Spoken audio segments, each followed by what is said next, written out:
Welcome in, Scriptsune, your book reading kitsune. Yeah. Husky has done some ISO shenanigans.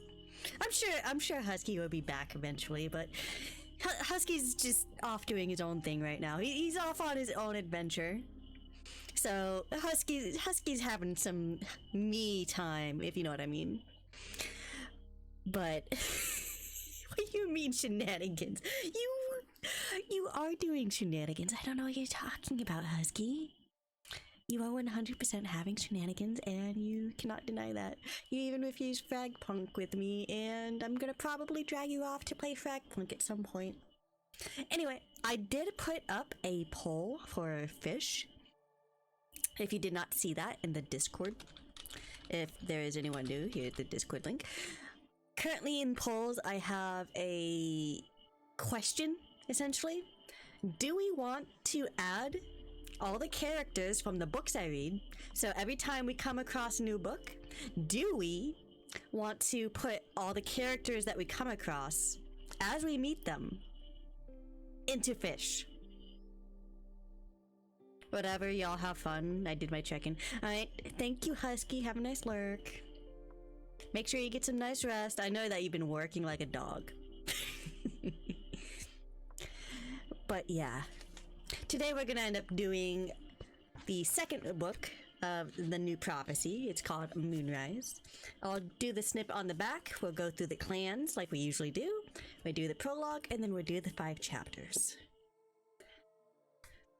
Let's see, has anyone started actually using the polls? Nice. There's already a vote. And according to that, if it has a 3-day timer on it, so according to that, if we have the poll end and it says yes, then I will add all the characters from the previous books, and then I will start adding them from the books we're reading, and so on. And eventually when we get to the Ranger's Apprentice books, we'll also add those characters. We're gonna have a lot of characters, and it's gonna kind of be like our path of how many characters we meet in these books, and I think that's a really cool idea. So I'm hoping you guys like that idea and agree with me and say yes, add those.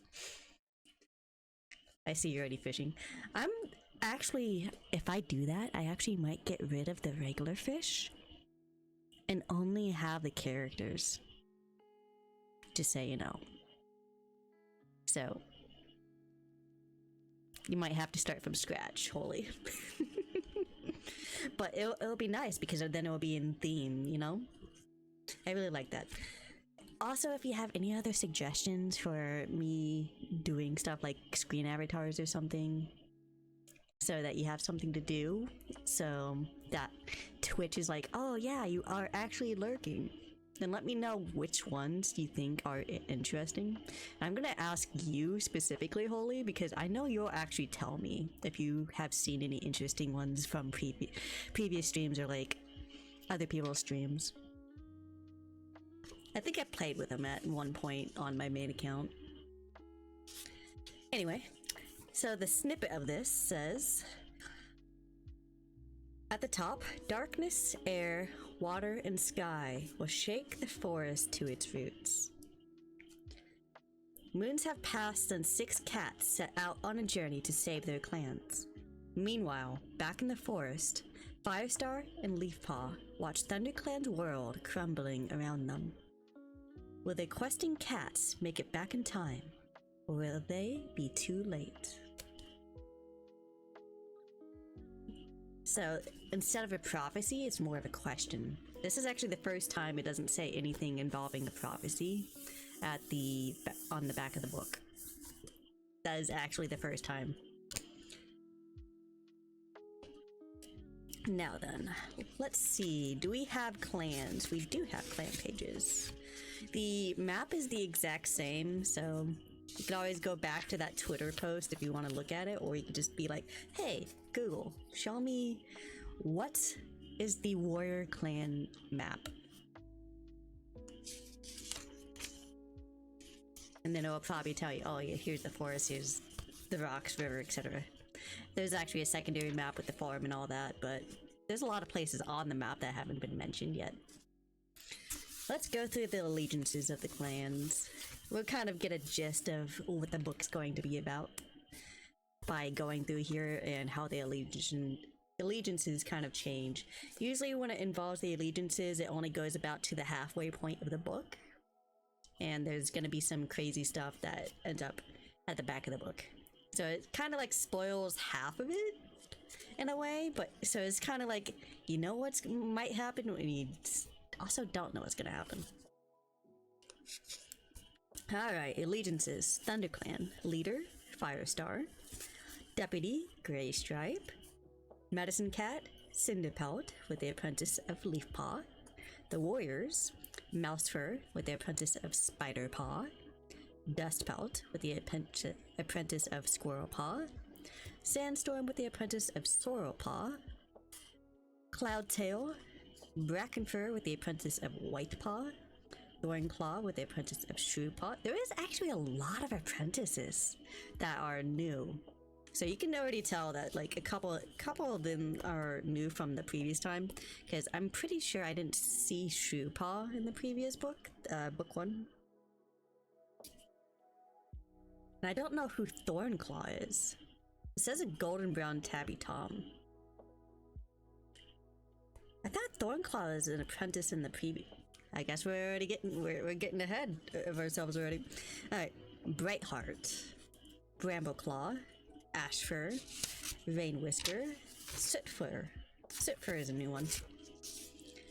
Sorrowpaw. Oh, nope. It's going to the apprentices now. I don't need to mention the apprentices. I already went over those in this clan. Queens. Goldenflower. And Ferncloud. The Elders, Frostfur, Dappletail, Speckletail, Longtail. So those were warriors in the previous series that have become elderly now. Shadow Clan, we have the leader of Blackstar, deputy of Russet Fur, Medicine Cat of Little Cloud. Warriors, Oakfur with the apprentice of Smokepaw. Tawny Pelt. Tawny Pelt we know is Tiger Star's daughter before he died. Thank you for the tie, Holy. You silly, silly baka. Cedarheart. Rowanclaw. Apprentice of Talonpaw. Tall Poppy. The elder of Running Nose. Running Nose is an elder now? That was the Medicine Cat before. How is he already elder status? Maybe it's because he could never cure his nose. I mean, he was literally an apprentice in the previous series, turned to a medicine cat, and it's only been like a year since that series compared to this series. And he's already an elder, which makes me think that something happened to him, like whatever he's sick with. Alright, Wind Clan with the leader of Tallstar, the deputy Mudclaw with the apprentice of Crowpaw. Crowpaw was the one cat that was a apprentice that got the visions. We have the medicine cat of Barkface, the warriors of One Whisker, Webfoot, Torn Ear, Whitetail, the elder of Morning Flower, and then we have River Clan cats. The leader is Leopard Star, the deputy is Mistyfoot. I'm still sad that her brother died. That's so messed up in the previous series, man. Medicine Cat, Mudfur with the apprentice of Mothwing. Warriors, Black Claw, Heavy Step, Stormfur, Feathertail, Hawkfrost, Mosspelt, Dawnflower is the queen, and the elders are Shadepelt, Loudbelly. Cats outside the clans. Oh man, Purdy's here. We have Barley, Ravenpaw, and Purdy. Oh my gosh. By moonlight and wonder. Come close. This story wants to be heard. Your watch streak. Aw, poor Litchi. Also, damn, freaking bots, man. I think that yeah, Siri bot already banned it, but the message is still there. Guys, just ignore the bot message if it pops up. I think it already got rid of it. Because it says over here on the mod status it's already banned by Siri bot. Good job, Siri bot. How you doing, Lechi? Yeah, you didn't show up last stream, I think, and that probably messed up your watch streak. It's because that was the first Monday I was streaming because I kept having stuff happen on Fridays. Permad. Permad.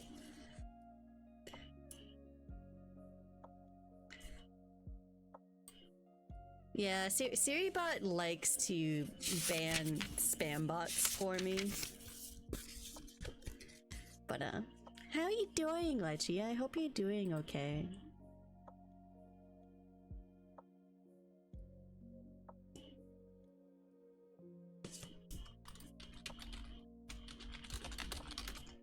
Don't mind me, I had to type something. I forgot your schedule switched and didn't hear the notif go off. Aww. Wait, but I also messaged you. You're like one of the people I asked about switching to Mondays. That's the funny part. You forgot and I actually told you. I'm doing well, got into my top choice uni and school is finishing. Yeah, you told me that before, I think. And you're like, you were super excited, and I'm like, oh, that's great. Well, I hope you enjoy the top school that you wanted to go to. I'm hoping it doesn't cost an arm and a leg. But you do you, Lechi. Also, you might want to look into the Discord polls, because at the start of the stream, I was telling everyone how it was for fish, about adding the characters, and then I was explaining that I might remove all the normal stuff, like the normal fish, and we will add quote-unquote new fish that are just the characters that we come across in the books. There's a poll in Discord for that right now. I know you told me this was entirely a skill issue on my part. Yeah. Yeah. I'm sorry, Lechi. Maybe I should have, like, pinged you or something. I don't know. But, hey. At least you know now. At least you know now. You just gotta kind of get into the habit of it. Alright. Let's go over the prologue. Let's see what's gonna happen. Prologue always gives us a little snippet. One by one, the cats crept into the cave. Their fur was streaked with mud, and their eyes stretched wide with fear, reflecting the cold moonlight that filtered through a crack in the roof. They crouched low with their bellies close to the ground, their gazes flickering from side to side as if they expected to see danger lurking in the shadows. The glimmer of moonlight was caught in pools of water on the cave floor. It lit up the forest of pointed stones, some rising from the ground and others hanging from the cave roof. Some of the stones joined in the middle to form slender trees of gleaming white rock. Wind gusted through them, ruffling the cat's fur. The air smelled damp and clean, and was filled with a distant roar of falling water. A cat stepped out from behind one of the pointed stones. He was long-bodied, with lean, muscular limbs, and his pelt was completely covered in mud that had dried into spikes, so that he looked like a cat carved in stone. "Welcome," he meowed in a rasping voice. "Moonlight lies on the water. It is time for the telling, according to the laws of the tribe of endless hunting."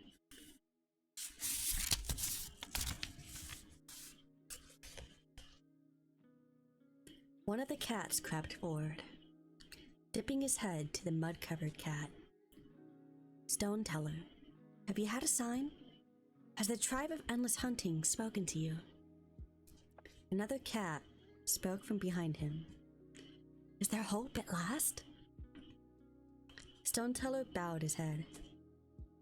I have seen the words of the tribe of Endless Hunting in the pattern of moonlight on rock, in the shadows cast by the stones, and the sound of raindrops as they fall from the roof. He paused, letting his gaze sweep over the cats around him. Yes, he went on. They have told me there is hope. A faint murmur, like the rustle of leaves in the wind, passed through the group of cats. Their eyes seemed to grow brighter, and their ears pricked. The one who had come forward first mewed hesitantly. Then you know what will rid us of this dreadful danger? Yes, Crag, Stone Teller replied. The tribe of Endless Hunting has promised me that a cat will come, a silver cat, not from this tribe. He will rid us of Sharptooth once and for all. There was a pause. Then, are the other cats not in the tribe of Rushing Water? A voice asked from the back of the group. There must be, another cat replied. I've heard tell of strangers, meowed Crag, though we've seen none here in our lifetimes. But when will the silver cat come? He added desperately. And other mews rose from all around him. Yes, when? Is it really true? Stone Teller signaled for silence with a twitch of his tail. Yes, it is true, he meowed. The tribe of Endless Hunting has never lied to us. I have seen the sheen of his silver fur myself in a moonlit pool. But when? Crag persisted. The tribe of Endless Hunting has not shown that to me. Stone Teller replied, I do not know when the silver cat will come or from where, but we will know when he arrives. He raised his head towards the cave roof, and his eyes shone like two tiny moons. Until then, cats of my tribe, we can only wait. So that prologue right there tells us that either he's going to meet these cats before he meets up with his clan, or he's going to lead these cats, or Firestar is going to lead these cats, and then he's going to meet with them and probably save them from whatever danger this other animal slash cat is. I'm guessing it's a cat. I don't know yet. But it says a gray cat. So is it possibly, it could be Gray Stripe, because he's a gray cat, but it says silver fur. And Gray Stripe isn't described as having silver fur. It said a he, so if we look through the clan cats, which one from which clan is described with silver?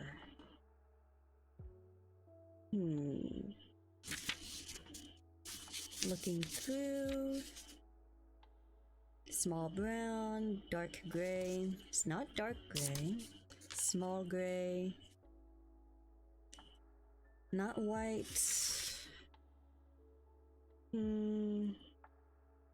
Brown, black, tabby, dark gray, light gray. Huh. Why does it seem like none of them are described as silver? I know that at one point in the previous book, a cat described as silver was Blue Star's kits. But that doesn't make sense because they said a he, but it is possible it could be a her. Thank you for the posture check, Holy. I'm just trying to speculate what's going to happen right now. There's not many cats, so if we're talking about just a simple gray, it could be gray stripe. That's entirely possible. There's a couple others, but they're either dark gray or light gray. Could be one of the light gray ones.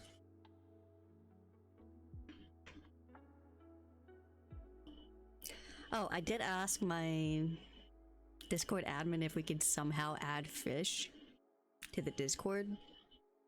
Just like connect it somehow. But I have not heard anything about that yet. I might do some research myself.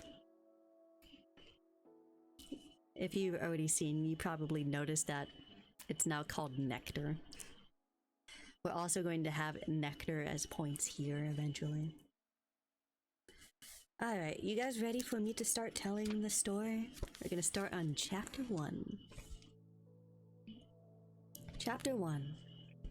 Stormfur opened his eyes, blinking away sleep, and struggled to remember where he was. Instead of his nest of reeds in the RiverClan camp, he was lying curled in dry, crunchy bracken. You know, since it started with Stormfur, it actually might be Graystripe's kit. Above his head was the earth roof of a cave, crisscrossed with tangled roots. He could hear a rhythmic roaring sound, faintly in the distance. At first, it puzzled him. Then he remembered how close they were to the sun-drowned water, washing endlessly onto the edge of the land. He flinched as a vision burst into his mind of how he and Bramaclaw had struggled in the water for their lives. He spat, still tasting the salty tang at the back of his throat. At home, in RiverClan, he was used to water. His was the only clan that could swim comfortably in the river that ran through the forest. But not this surging, salty, pushing and pulling water. Too strong even for a RiverClan cat to swim in safely.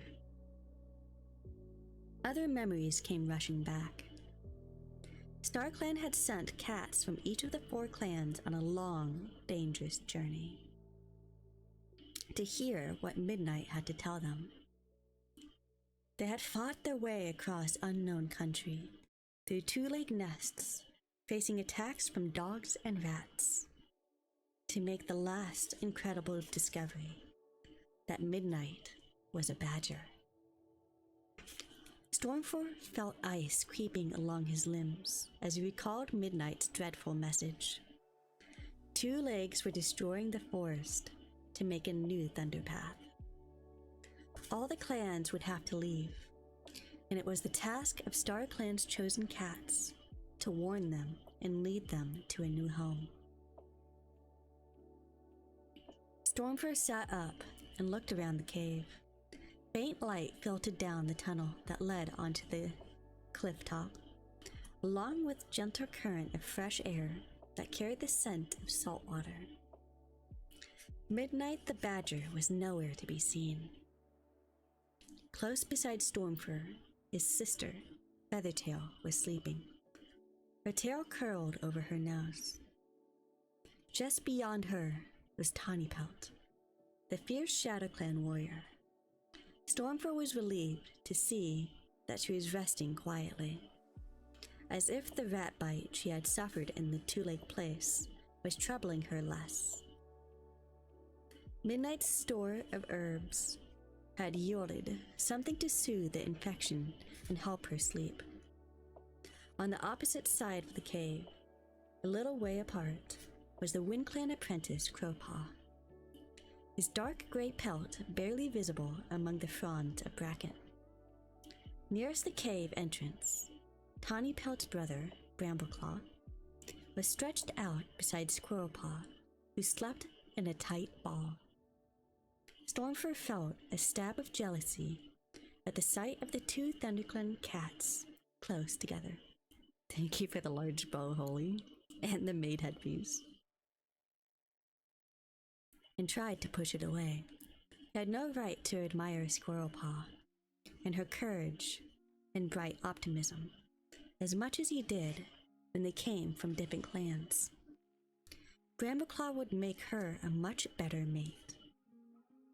Stormfur knew that he ought to rouse his companions so that they could begin their long journey back to the forest. Yet, he was strangely reluctant. Let them sleep a little longer, he thought. We'll need all our strength for what lies ahead. Shaking scraps of bracken from his pelt, he picked his way across the sandy floor of the cave and let out through the tunnel. A stiff breeze ruffled his fur as he emerged onto the springy grass. He was dry at last, after his near drowning the night before, and sleep had refreshed him. He stood gazing around him. Just ahead was the edge of the cliff, and beyond it lay an endless stretch of shimmering water, reflecting the pale light of dawn. Stormfur opened his eyes, his jaws, to drink in the air and catch the scent of prey. Instead, his senses were flooded by a strong reek of badger. He caught sight of Midnight sitting on the highest point of the cliff, her small, bright eyes fixed on the fading stars. In the sky behind her, on the far side of the moorland, a strip of creamy light showed where the sun would rise. Stormfur padded over, dipping his head respectfully before sitting beside her. Good morning, Grey Warrior. Midnight's voice rumbled in welcome. Sleep you have enough? Yes, thanks, Midnight. Stormfur still found it strange to be exchanging friendly greetings with her, when badgers had always been deadly enemies of warrior clans. Yet Midnight was no ordinary badger. She seemed closer to StarClan than any warrior, except perhaps the medicine cats. She had traveled far, and somehow had found the wisdom to foretell the future. Stormfur gave her a sidelong glance, to see her eyes still fixed on the remaining stars in the dawn sky. Can you really read signs from StarClan? He asked curiously, half hoping that her terrible predictions from the night before would vanish in the light of the morning. Much is to be read everywhere, the badger replied. In stars, in running water, in flash of light on waves. Whole world speaks, if ears are open to listen. I must be deaf then, Stormfur meowed. The future seems dark to me. Not so, Grey Warrior, rasped Midnight. See. She pointed with her snout across the sun-drowned water to where a single warrior of StarClan still shone brightly just above the horizon. StarClan has seen our meeting. Pleased they are, and help they will give in the dark days coming. Stormfur gazed up at the brilliant point of light, let out a faint sigh. He was no medicine cat, accustomed to sharing tongues with their warrior ancestors. His task was to offer his strength and skill in the service of his clan. And now, it seemed, of all the forest cats, Midnight had made it clear that each and every clan would be destroyed if they could not ignore the ancient boundaries, and work together for once. Midnight, when we go home. His question was never finished. A yowl interrupted him, and he turned to see Squirrelpaw burst out of the tunnel that led down into the badger's set. She stood in the entrance, her dark ginger fur fluffed up and her ears pricked. "I'm starving," she announced. "Where's the prey around here?"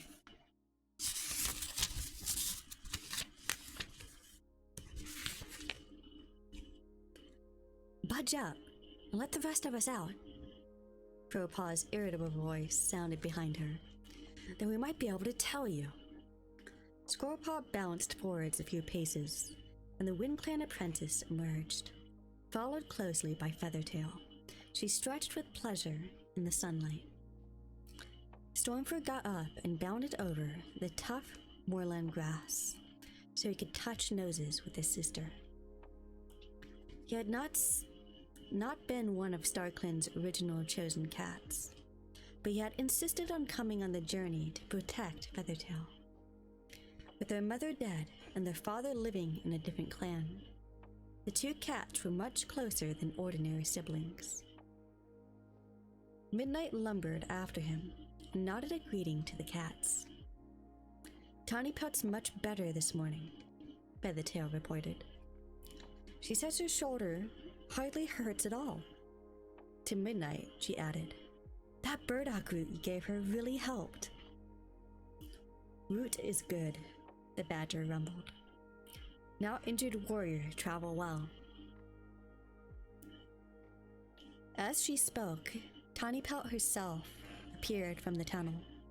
Stormfur was relieved to see that she looked stronger after a long sleep and was scarcely limping at all. Following Tawny Pelt, her brother, Brambleclaw, pushed his way out of the tunnel and stood blinking in the growing light. "The sun's nearly up," he meowed. "It's time we were on our way." "But we have to eat first," Squirrelpaw wailed. "My belly is growling louder than a monster on the thunder path. I could eat a fox, fur and all." Stormfur had to agree with her. Hunger clawed at his own belly, and he knew that without food, they would not be able to face the long, exhausting journey back to the forest. Yet, he shared Brambleclaw's urgency. How would they feel if they delayed too long, and then discovered cats had died because of it? A look of exasperation flitted over Brambleclaw's face. His voice was firm as he replied, "We'll pick up some prey as we go, and once we get back to the woods where we made camp, we'll have a proper hunt." "Bossy furball," Squirrelpaw muttered. "Brambleclaw's right," Tawny Pelt meowed. "Who knows what's happening at home? There's no time to waste." A murmur of agreement rose from the other cats. Even Crowpaw, who usually challenged Brambleclaw's decisions even more than Squirrelpaw, had nothing to say. With a slight shock, Stormfur realized that their long journey and the threat to all their clans had changed them from a group of squabbling rivals into a unified force with a single purpose: to save their clanmates and the warrior code that had protected them for so long. A warm feeling of belonging swept over Stormfur. His loyalty towards RiverClan was complicated, knowing how their half-clan heritage made other warriors suspicious of him and Feathertail. But here he knew he had found friends who judged him without thinking about clan differences all the time.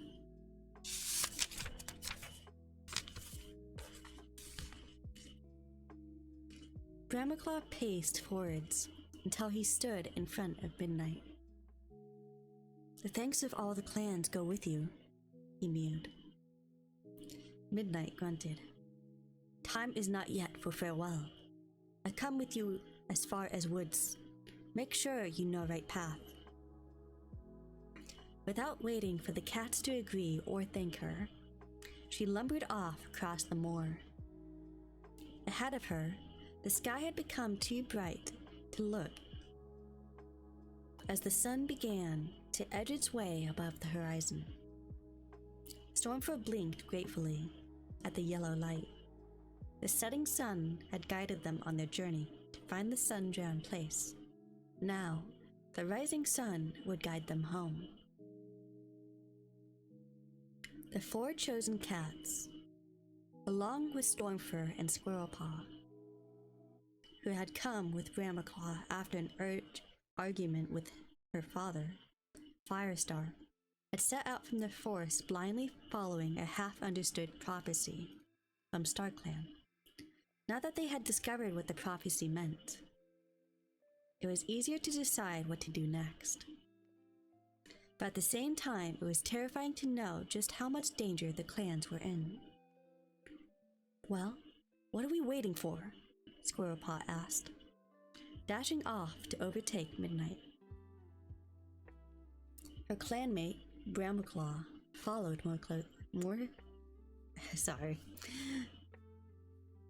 Her clanmate, Brambleclaw, followed more slowly, looking deep in thought, as if he were imagining all the difficulties they would have to face on their way back to the forest.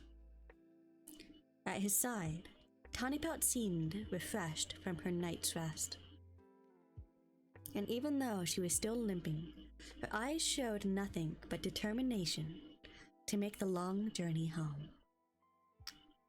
Feathertail trotted with her tail up, clearly enjoying the bright morning, while Crowpaw loped along beside her, keeping his ears pricked and his muscles tense, as if he were already anticipating trouble.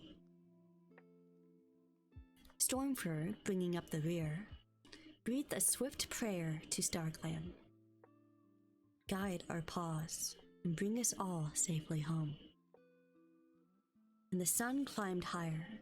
The sky became a deep, clear blue, and dotted with fluffy scraps of cloud. The weather was warm and kind for so late in leaf-fall. A breeze swept over the grass, and Stormfur's mouth watered as he caught the scent of rabbit.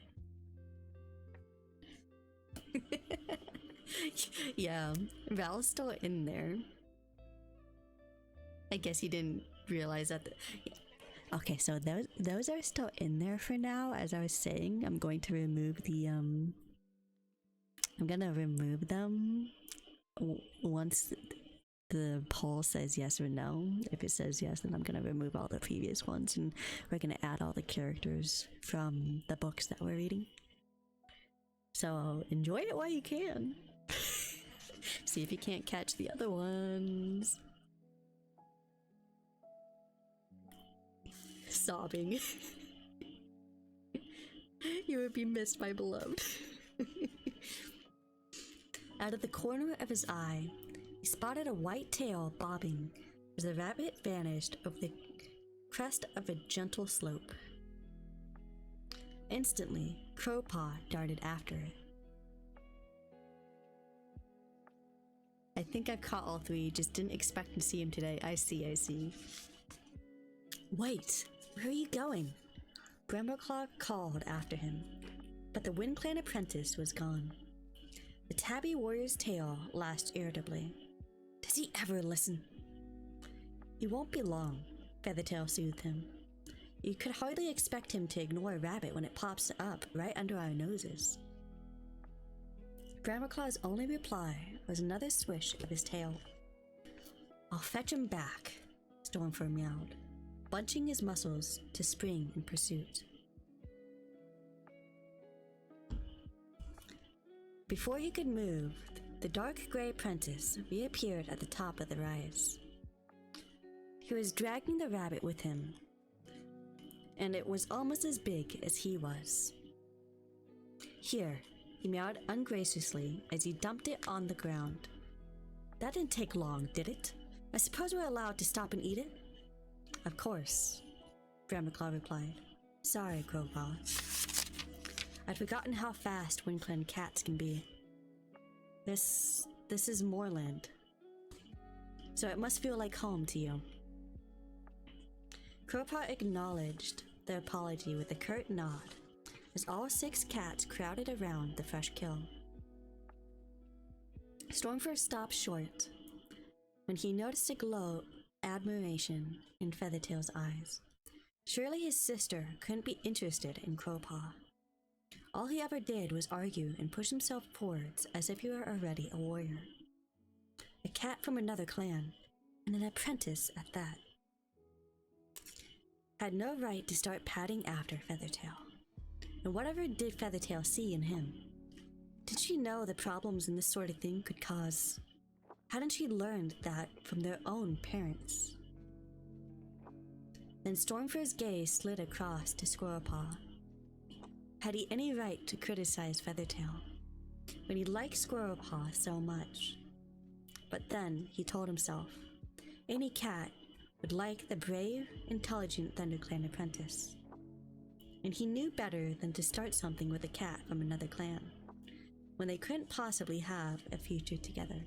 It seems like Storm is going to be like the main character of this book in particular, maybe? Which makes me think that the start, that it was about him, because he does have gray fur. Stormfur sighed and began gulping his share of rabbit.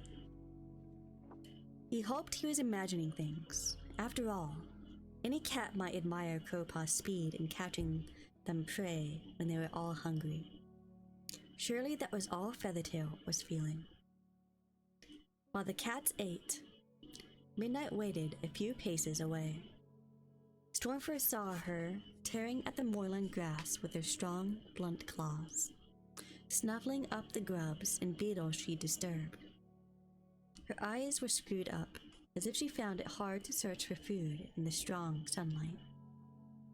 But she said nothing, and as soon as the cats had eaten, all they could think of was Crowpaw's prey. She set off once more towards the rising sun.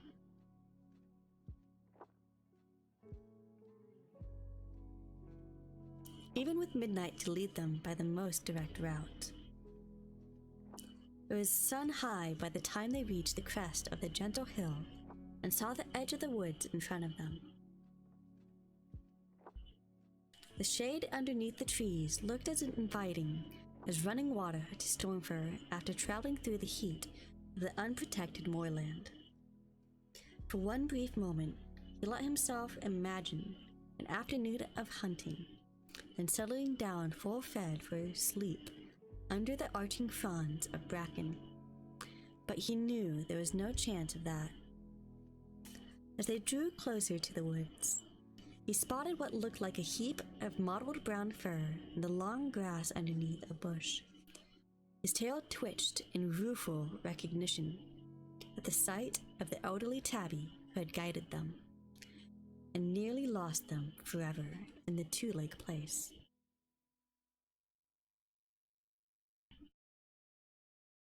"Hey, Purdy," Brambleclaw called. "We're back!" A large round head emerged from the bundle of fur, whiskers twitching and eyes blinking in confusion that gradually turned to welcome. The old cat scrambled to his paws and took a couple of paces towards them, shaking bits of dead leaf from his untidy pelt. "Great Star Clan!" he exclaimed. "I never reckoned I'd see you again." Suddenly, he broke off, his eyes fixed on something over Stormfur's shoulder. "Don't move a whisker," he hissed.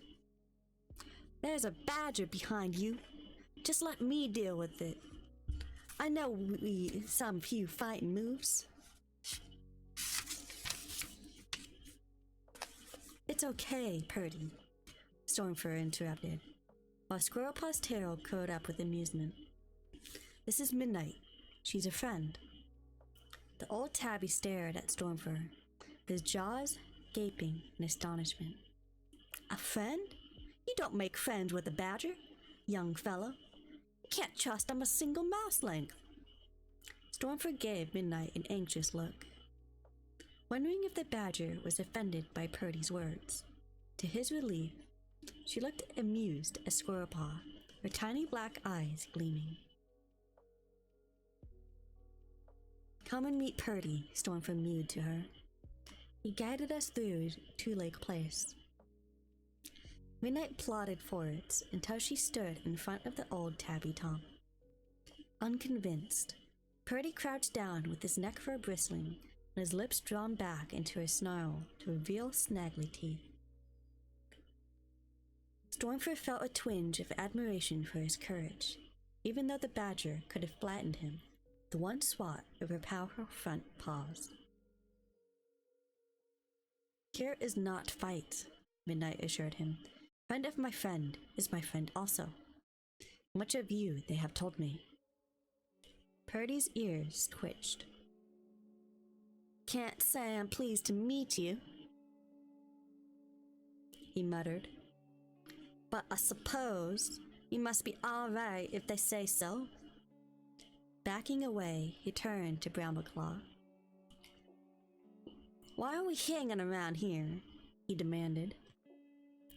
"There are upwalkers and dogs all over the place. Say goodbye and let's be on our way." "Hang on," Squirrelpaw protested loudly to Brambleclaw. "You said we could hunt." "We can," he mewed. He paused to taste the air. Stormford did the same and was relieved to find that although he could distinguish several different dog scents, they were all stale. He guessed that Purdy was using the danger of dogs as an excuse to get away from Midnight. "Okay," Brambleclaw went on. "Let's split up and hunt quickly. We'll meet in the place where we camped last time. Tawny Pelt, you want us to go straight there?" The Shadow Clan warrior's eyes flashed as she replied, "No. I can hunt as well as any of you." Before any of the cats could respond, Midnight padded up to her and gave her a gentle nudge. "Foolish warrior," she rumbled. "Rest while able. Show me camping place. Or stay while sun is high. Go home in dark."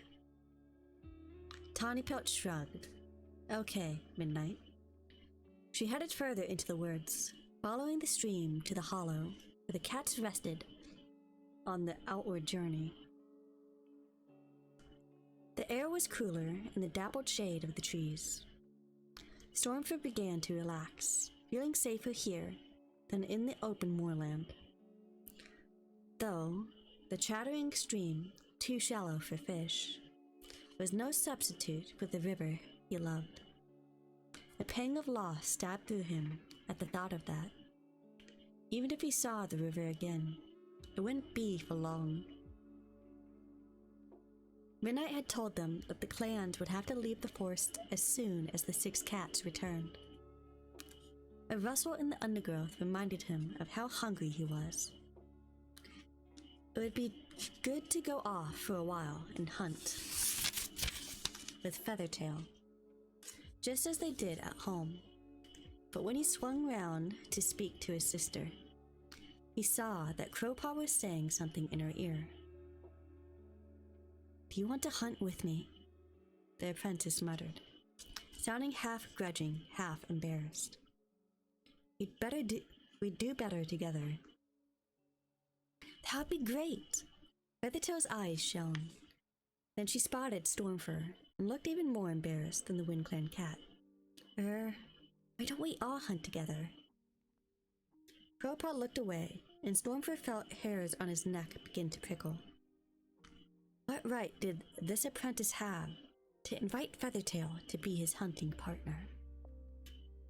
"No, I'm fine on my own," Stormfur retorted, spinning around and plunging into the undergrowth, trying to pretend he hadn't seen the hurt in his sister's blue eyes. But once he slipped underneath the lowest branches of the bushes, his irritation faded. His ears pricked up and all his senses were alert in the hunt for prey. Before long, he spotted a mouse scrabbling among fallen leaves and dispatched it with one swift blow. Satisfied, he scraped earth over the little brown body until he was ready to collect it. He looked around for more. Soon, he added a squirrel and another mouse to his hoard, which was much as he could carry, and set off for the meeting place. On the way, he began to wonder how Feathertail was getting along, asking himself if he should have stayed with her after all. He was not one of StarClan's chosen cats. He had come on this mission especially to look after his sister. He had been wrong to abandon her in this strange place, just because Crowpaw had annoyed him. What would he do if something happened to her? When he reached the camping place, he saw Tiny Pot stretched out in the shade of a hawthorn bush, the tortoiseshell fur hardly visible in the dappled sunlight. Midnight was beside her, dozing, and there were more chewed-up burdock root laid on Tiny Pelt's injured shoulder. Oh, hi, Wampus. Welcome in. The badger must have found some growing by the stream. How you doing? Brambleclaw was perched above Tawny Pelt on a steeply arching tree root, obviously keeping watch, while Feathertail and Crowpaw shared a squirrel just below. As Stormford dropped his catch on the small pile of fresh kill in the center of the hollow, Squirrelpaw appeared at the top of the slope, dragging a rabbit, and Purdy followed with a couple of mice in his jaws. Sick and period and at work. So I'm SL. That sucks. You're sick and you're on your period while you're working. You must be aching like fuck.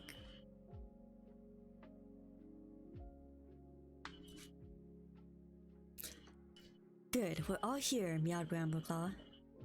Let's eat and then get moving. Yes, poor Wampus. Pat pat. I hope you do better. Sore and achy. Maybe you can take a nice hot shower when you get home. Maybe that'll help. He leaped down into the hollow and chose a starling from the pile. Stormford took one of his mice over to Feathertail, settling down next to her on the opposite side from Crowpaw. Good hunting? He asked. Feathertail blinked at him. Brilliant, thanks. There's so much prey here. It's a pity we can't stay longer. Stormford was tempted to agree, but he knew that the danger to their home was too desperate for them to delay. He began to devour his mouse in famished gulps, his paws already itching for the next stage of their journey.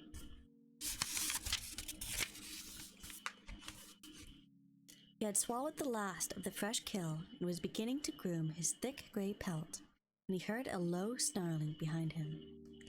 He saw Brambleclaw raise his head, alarm flaring in his yellow eyes. Stormford whipped around to see what had spooked the ThunderClan warrior.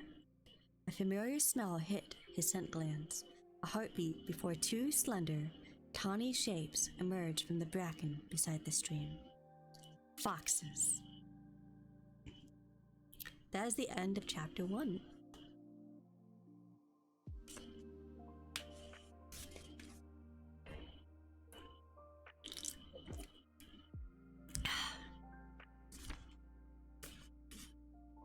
Chapter 2.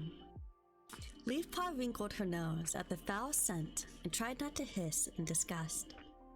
Shaking her head, she parted with Sorreltail's tortoiseshell fur with one paw and dabbed the wad of bile-soaked moss on a tick clinging to her shoulder. Sorreltail wriggled as she felt the bile soak through her fur. That's better, she meowed. Has it gone yet? Leafpaw opened her mouth and dropped the twig that held the moss. Give it time. There's only one good thing about ticks, Sorreltail mewed. They hate mouse bile just as much as we do. Springing to her paws, she gave herself a vigorous shake and flicked the tick off of her shoulder. There. Thank Thanks, Leafpaw. A breeze rustled through the trees that surrounded the medicine cat's den. A few leaves drifted down. There was a chill in the morning air that warned Leafpaw of how few moons there were before Leaf Bear. This time, there would be more than a cold shortage of prey to face. Leafpaw closed her eyes and shuddered as she remembered what she had seen the day before on patrol with her father, Firestar. 1 second. I'm actually getting a call, so I'm gonna have to look at that real quick. 1 second, be right back.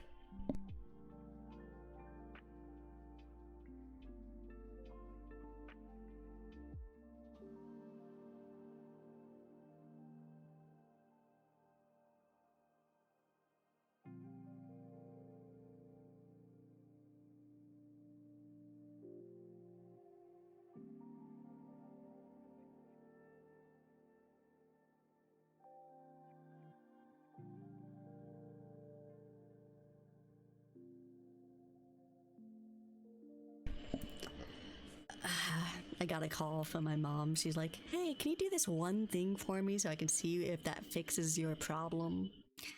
My mom put in my new toilet finally, and it's like, whenever the front toilet is flushed, the air whooshes up my toilet. So she's like, okay, you're gonna have to unscrew this thing and tell me if it works or not. And I'm like, that's gonna have to be after I'm done streaming, thank you. And she's like, okay. I'm like, just text me that so I can get reminded. And she's like, okay. So that's what just happened. We have to figure out the issue with my toilet.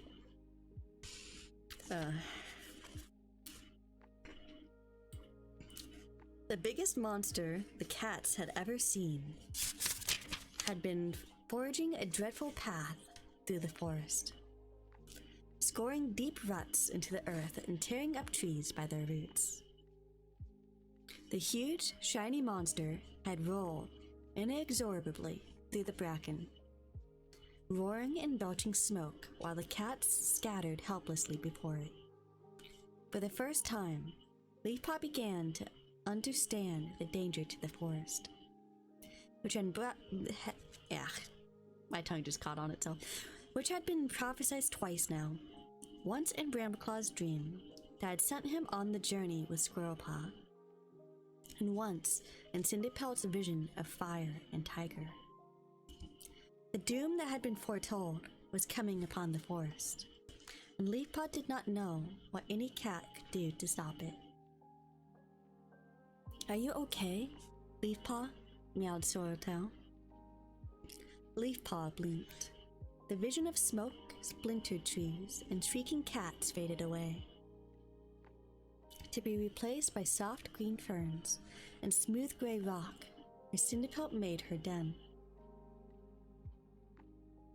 She was safe. ThunderClan was still here, but for how long? Yes, I'm fine, she replied. Firestar had ordered the patrol to keep quiet about what they had seen until he had decided how to break the news to the clan. I've got to go and wash this mouse bile off my paws. I'll come with you, Sorreltail offered. Then we could go along the ravine and pick up some fresh kale. Leafpaw led the way into the main clearing. Whitepaw and Truepaw were scuffling outside the apprentice's den in warm shafts of early morning sunlight, while Ferncloud's 3 kits watched them with huge, admiring eyes. The mother sat at the entrance to the nursery, washing herself while keeping one eye on her litter. The Dawn Patrol, Dustpelt, Mousefur, and Spiderpaw were just pushing their way into the clearing through the gorse tunnel. Dustpelt's eyes narrowing with pleasure, she caught sight of Ferncloud and his kits. Leafpaw gazed at the busy, peaceful camp, and could hardly keep back a wail of despair. As soon as the apprentices spotted Leafpaw, they stopped their practice fight and stared at her, and started whispering urgently together. Even the cats in the returning patrol gave her an uneasy look as they padded over to the fresh kill pile. Leafpaw knew that the rumors about yesterday's patrol were starting to fly around the camp. At daybreak, Firestar had called his deputy, Graystripe. Leafpaw's mother, Sandstorm, and Cinderpelt into a meeting in his den. And every cat had begun to suspect that something unusual had happened the day before. Before she and Swirltail could reach the gorse tunnel, Firestar appeared from his den at the foot of the high rock. Graystripe and Sandstorm followed him, out into the clearing with Cinderpelt limping after them. Firestar leaped to the top of the rock, leaving the other 3 cats to find comfortable places to sit at its base. In the slanting leaf-fallen sun, his flame-colored pelt blazed like the fire that gave him his name. Let all those cats old enough to catch their own prey join beneath the high rock for a clan meeting, he called. Leafpaw felt her belly lurch as Swirltail nudged her gently towards the front of the gathering cats. You know what he's going to say, don't you? The tortoiseshell warrior murmured. Leafpaw nodded bleakly. I knew something weird happened yesterday, Swirltail went on. You all came back looking as if the whole Shadow Clan were clawing at your tails. I wish it were just that, Leafpaw muttered. Cats of ThunderClan, Firestar began, and paused to take a deep breath. I don't know if any clan leader has ever had to take his clan into the darkness that I see ahead. His voice faltered, and his eyes met Sandstorm's, seeming to draw strength from the she-cat's steady gaze. Some time ago, Ravenpaw warned me about more two-leg activity on the Thunderpath. Back then, I didn't think it was important. And there was nothing we could do anyway, because that is not our territory. But yesterday, a tense silence had fallen in the clearing. Firestar did not often sound so serious. Leafpaw could see how reluctant he was to go on, how he had to force himself to speak. My patrol was not far from Snake Rocks when we saw a 2-leg monster leave the Thunderpath. It tore into the earth and pushed trees over. But that's ridiculous, Setfur interrupted. Monsters never leave the Thunderpath. This isn't another one of his dreams, is it? Dustpelt's question was too low for Firestar to hear. The Leafpaw caught the muttered words. A tough bit of fresh kill too late at night? Shut up and listen.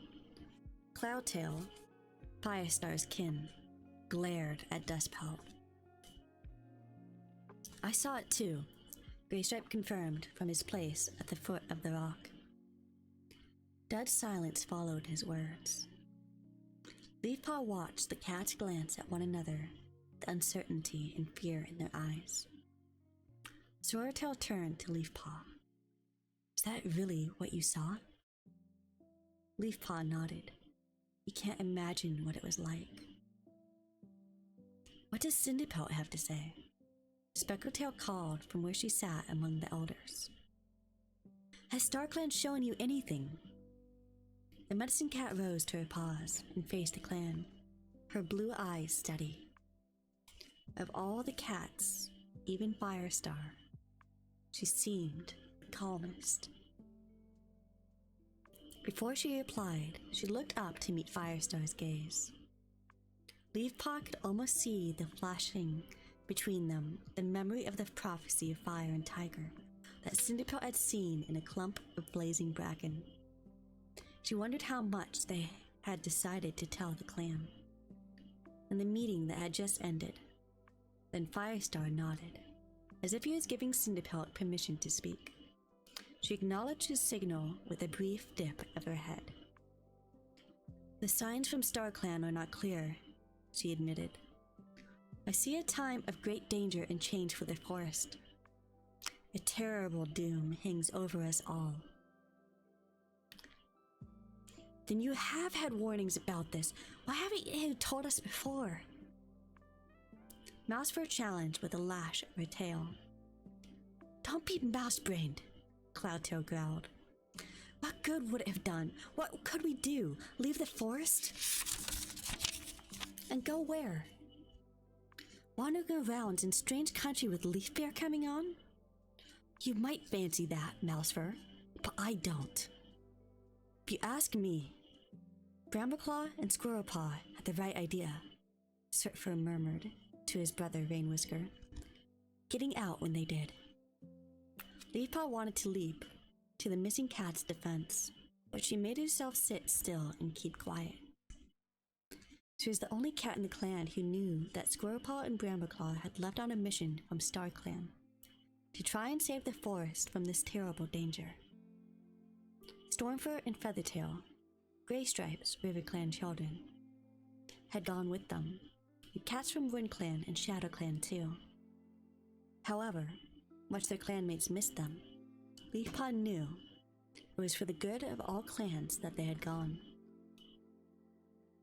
Yet the danger was here now, she thought, apprehension gripping her belly, and the missing cats had not returned. Did that mean they had failed?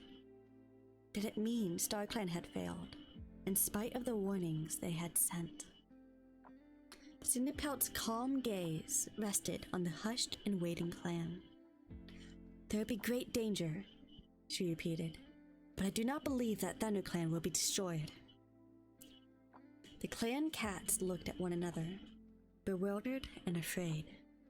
The silence seemed to stretch out for 1,000 heartbeats, until it was broken by a single eerie wail, rising from a group of elders. As if that were a signal, more yells and cries of terror broke out. Faced with terror of approaching monsters, few of the clan could believe Cinderpelt's reassurances. Ferncloud swept her tail protectively around her 3 kits, drawing them into the shelter of her flecked gray fur. What are we going to do? She cried.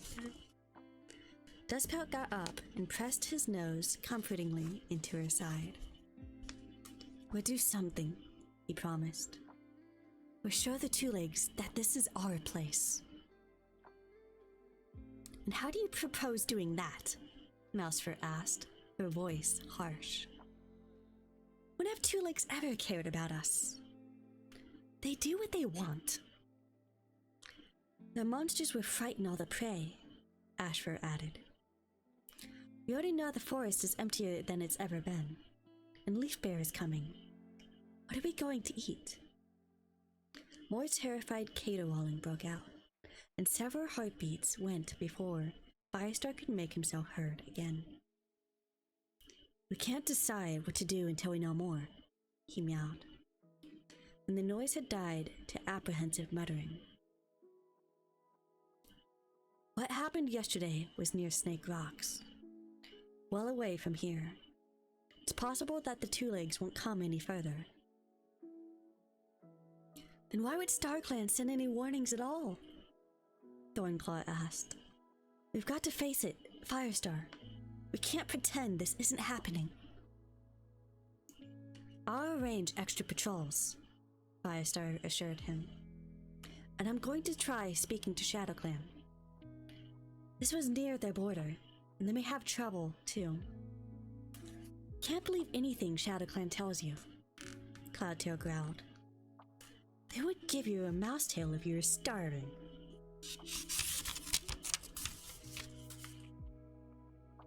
Maybe not, Firestar replied. But if the Two Legs have invaded their territory, they might be prepared to talk if it meant we could help one another. And hedgehogs might fly, Cloudtail grunted. He turned away from Firestar and muttered something into the ear of his mate, Brightheart. He pursed her nose into his fur, as if she was reassuring him. Everyone must keep alert, Firestar continued. If you see anything unusual, I want to know. We survived the flood and the fire. We survived Tiger Star's dog, Pack, and the threat from Scourge and Blood Clan. We will survive this, too. We leaped down from the rock to show that the meeting was at an end. Immediately, the cats in the clearing broke into anxious little knots, discussing what they had just heard. Firestar and Cinderpelt spoke briefly together, and then Cinderpelt padded over to Leafpaw. Firestar is going to see the Shadow Clan right away, the Medicine Cat announced. He wants you to come too. Mingled with excitement and apprehension, clawed at Leafpaw. Why me? He wants both Medicine Cats with him. He thinks that if we're there, Blackstar will realize that ThunderClan isn't looking for a fight. Cinderpelt's blue eyes flashed. All the same, Leafpaw, I hope you practiced your fighting moves recently. Leafpaw swallowed. Yes, Cinderpelt. Good. With a wave of her tail, she led the way to where Firestar was waiting at the entrance to the Gorse Tunnel. Graystripe and Brackenfur were with him. Let's go, meowed Firestar. And remember, I don't want any trouble. We're only going to talk. Graystripe snorted. Try telling that to Shadow Clan. If Patrol catches us on their territory, they'll claw us as soon as they see us. Let's hope not, Firestar replied with feeling. But the Two Legs are threatening both of our clans. We can't afford to waste our strength in fighting one another. Graystripe still looked doubtful, but he said nothing more as Firestar led them up the ravine towards the Shadow Clan border. Leafpaw kept her ears pricked for any unusual sounds, and every hair on her pelt stood on end. The forest that had been safe for so long as she could remember was suddenly a frightening place, invaded by the Two Legs and their monsters. Firestar led his patrol directly towards Snake Rocks, and soon Leafpaw realized that he was heading for the spot where the monster had left the Thunderpath. Before they came in sight of it, she picked up the reek of monster and rich earthy smell of torn ground. When she came to the top of the slope above the Thunderpath, she stopped and peered through the clump of bracken. Just below her, a swath of churned-up grass stretched as far as the Thunderpath. Trees lay on the ground, the roots tangled in the air. Everything was silent. Leafpaw couldn't hear a single bird, or the scuffling of prey in grass. But the monster had gone, and when she had opened her jaws to drink in the air, the scent of Two Legs was stale. Even the reek of the monster was beginning to fade. They haven't been here today, Graystripe meowed. Perhaps they'd finished whatever they were doing. I wouldn't count on it, Firestar replied tersely. This is terrible.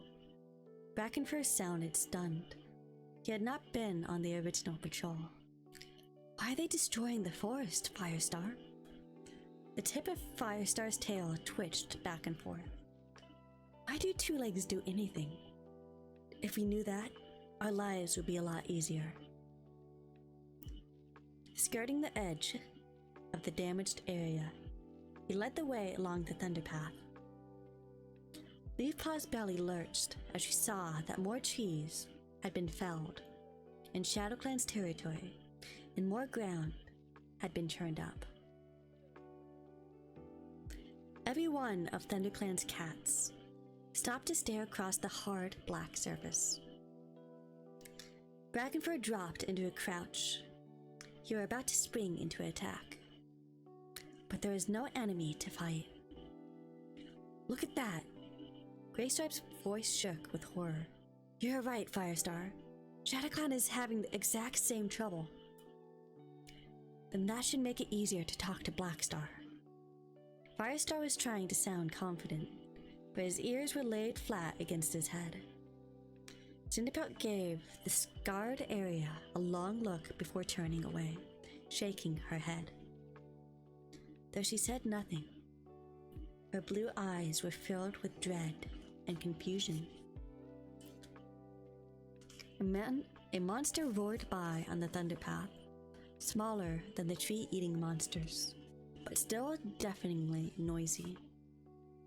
Leafpaw flinched, half expecting it to veer into the forest where they were standing.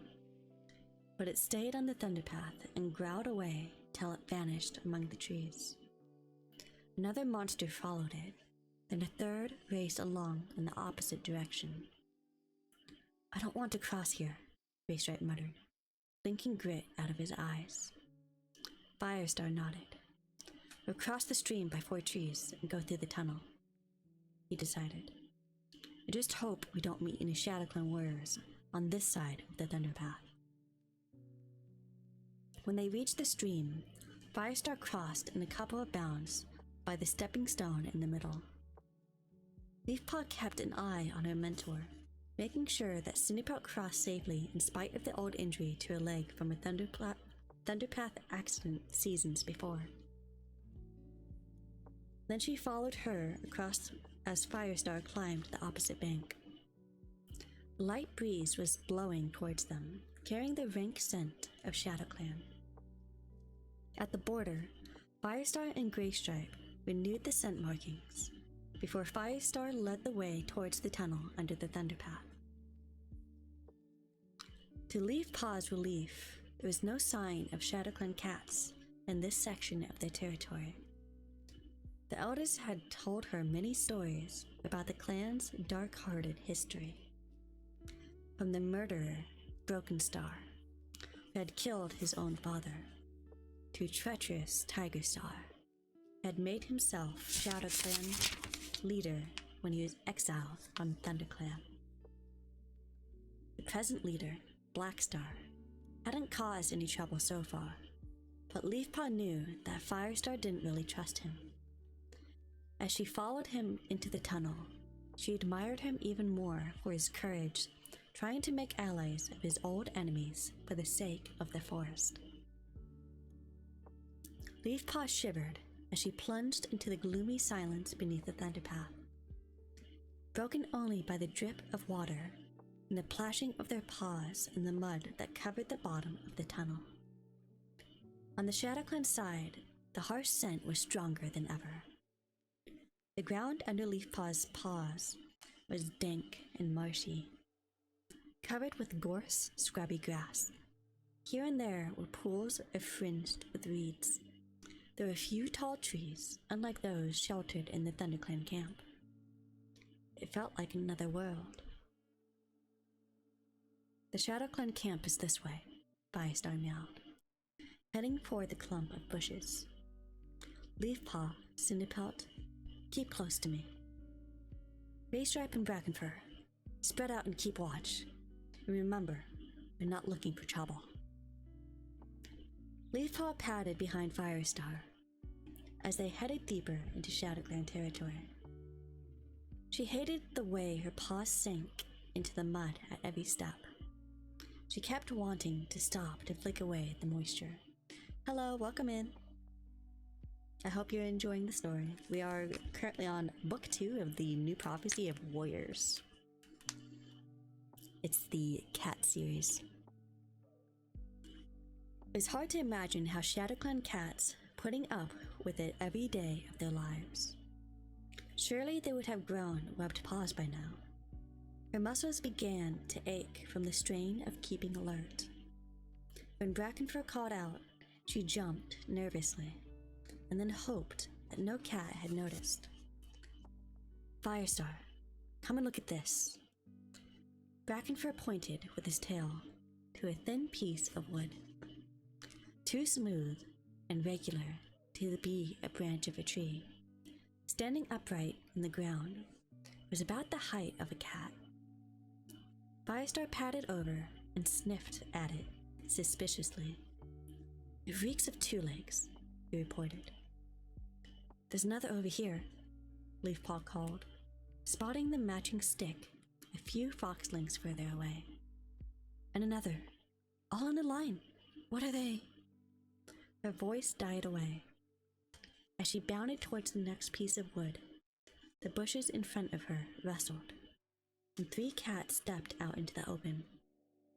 She quickly recognized Russet Fur, the dark ginger she-cat who was ShadowClan's deputy. The other warriors, a dark gray Tom and a lean tabby with a torn ear, were strangers to her. Leafpaw swallowed nervously. Firestar was already bounding up to her. "Greetings, Russet Fur," he meowed. "You're trespassing on our territory," snarled the ShadowClan deputy. The flick of her tail, she summoned her warriors forwards. Leafpaw barely had time to dodge as the dark gray Tom sprang at her. She felt claws rake down her side as she rolled away and scrambled to her paws. Trying to remember her fighting moves, she caught a glimpse of Cinderpout and Russet Fur stalking around at each other, a tail length away.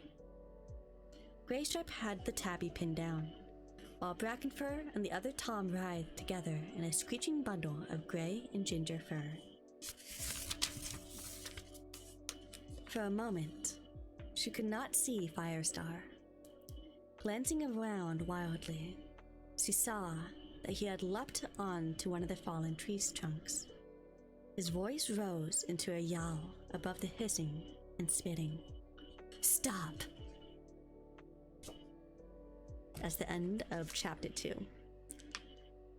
I'm going to take a quick break before we continue on to Chapter 3, but we have Chapter 3, 4, and 5 left for the stream.